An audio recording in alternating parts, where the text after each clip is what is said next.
नमस्कार दोस्तों।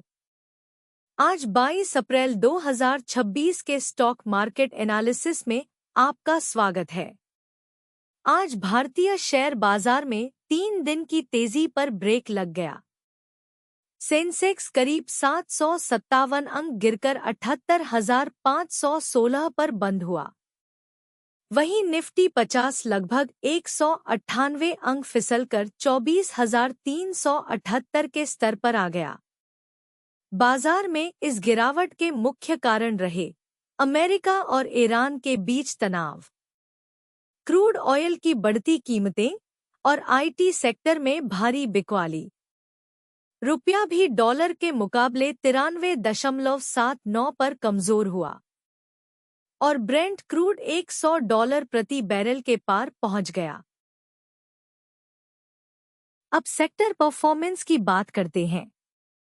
आज आईटी सेक्टर सबसे ज्यादा दबाव में रहा, जिसमें लगभग 4% की गिरावट दर्ज की गई। प्राइवेट बैंक भी 0.7% नीचे रहे। दूसरी तरफ एफएमसीजी सेक्टर 2.55% की बढ़त के साथ टॉप परफॉर्मर रहा। एनर्जी और डिफेंस सेक्टर में भी 1% से ज्यादा की तेजी देखने को मिली। मार्केट ब्रेड्थ पॉजिटिव रही, जहां 2,271 शेयर बने और सिर्फ 851 शेयर गिरे।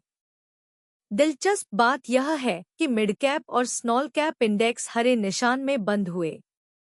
स्मॉल कैप इंडेक्स में 1.13% की शानदार तेजी आई। अब देखते हैं निफ्टी 50 के टॉप गेनर्स और लूजर्स। आज HCL टेक सबसे बड़ा लूजर रहा, जिसके शेयर 10.74% तक टूट गए। कंपनी के कमजोर FY27 गाइडेंस ने निवेशकों को निराश किया। इन्फोसिस 3.38%, महिंद्रा एंड महिंद्रा 3% और TCS 2.88% नीचे बंद हुए।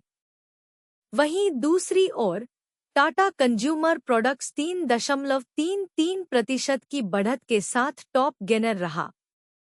हिंदुस्तान यूनिलीवर 2.39%, NTPC 2.26% और टाटा मोटर्स 1.74% ऊपर बंद हुए। मिड कैप में इरेडा 9.18% और एक्साइड इंडस्ट्रीज 6.44% चढ़े। कॉरपोरेट जगत की महत्वपूर्ण खबरों पर नजर डालते हैं। HCL टेक के Q4 नतीजे आए, जिसमें नेट प्रॉफिट 4,488 करोड़ रहा, लेकिन कंपनी ने FY27 के लिए सिर्फ 1 से 4% ग्रोथ का गाइडेंस दिया, जिससे शेयर 52 वीक लो पर पहुंच गया। ट्रेंट लिमिटेड ने शानदार नतीजे दिए, मुनाफे में 26% की बढ़त और कंपनी ने पहली बार 1:02 बोनस इश्यू की भी घोषणा की। वेदांता ने अपने डीमर्जर की रिकॉर्ड डेट 1 मई तय की है। 52 वीक हाई की बात करें तो ABB इंडिया, भेल, आइडिया फोर्ज और अमारा राजा एनर्जी ने नई ऊंचाई छुई, जबकि HCL टेक, विप्रो और एबट इंडिया 52 वीक लो पर आ गए। ग्लोबल मार्केट्स और जियोपॉलिटिक्स अपडेट। अमेरिका के राष्ट्रपति ट्रंप ने ईरान के साथ सीजफायर को अनिश्चितकाल के लिए बढ़ा दिया है, लेकिन होर्मुज जलमरूमध्य में कंटेनर जहाजों पर हमले की खबरों से तनाव बरकरार है। इसके चलते ब्रेंट क्रूड $100 प्रति बैरल के पार पहुंच गया है। भारतीय रुपया लगातार तीसरे दिन कमजोर होकर 93.79 पर बंद हुआ। सोने की कीमतें भी सेफ हेवन डिमांड से बढ़कर 1,46,457 रुपये प्रति 10 ग्राम पहुंच गईं।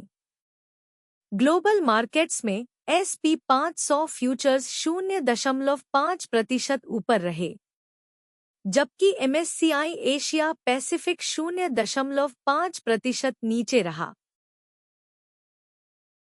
अंत में एफआईआई और डीआईआई डेटा की बात करते हैं।